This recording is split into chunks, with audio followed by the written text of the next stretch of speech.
шаҳри Ваҳдат.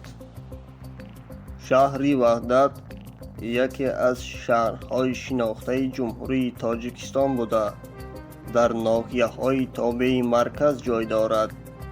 Он дар қисмати шарқии пойтахти Тоҷикистон, шаҳри Душанбе ҷой дорад.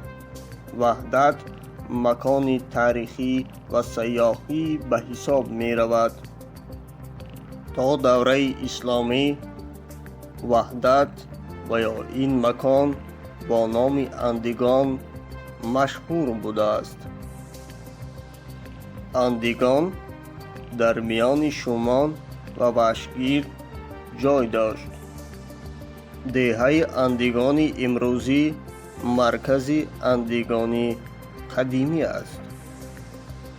Бояд зикр намоем ки манораҳо дар таърихи халқи тоҷик аҳамияти муҳим доранд.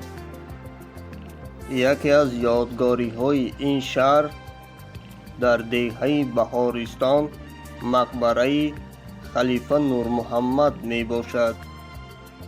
халифа Нурмуҳаммад яке аз донишмандони динӣ буда, дар асрҳои 18 ва 19 зиндагонӣ кардааст. Падари ин шахси бузургвор Мавлоно Холмуҳаммад дар Ҳисор дафн шудааст. Гузаштагонашон аз Ёхсуи Кӯлоб буданд.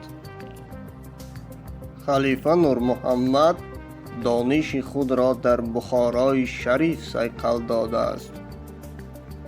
Барои бунёди мақбараи ин шахси бузургвор мардуми деҳ устоҳои моҳиро аз шаҳри Хуҷанд меоранд.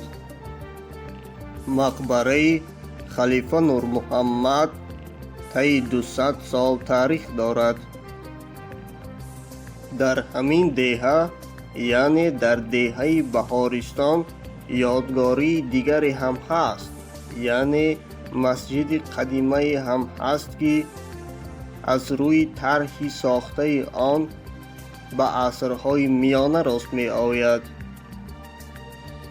Як дарахти чанор ва тут ҳам аз ҷумлаи осори қадимии ин деҳ ба ҳисоб мераванд, ки таърихи қадима доранд. ин ҳама ёдгориҳои Тоҷикистон таърихи зиндаи кишвар ва халқи тоҷик ба ҳисоб мераванд.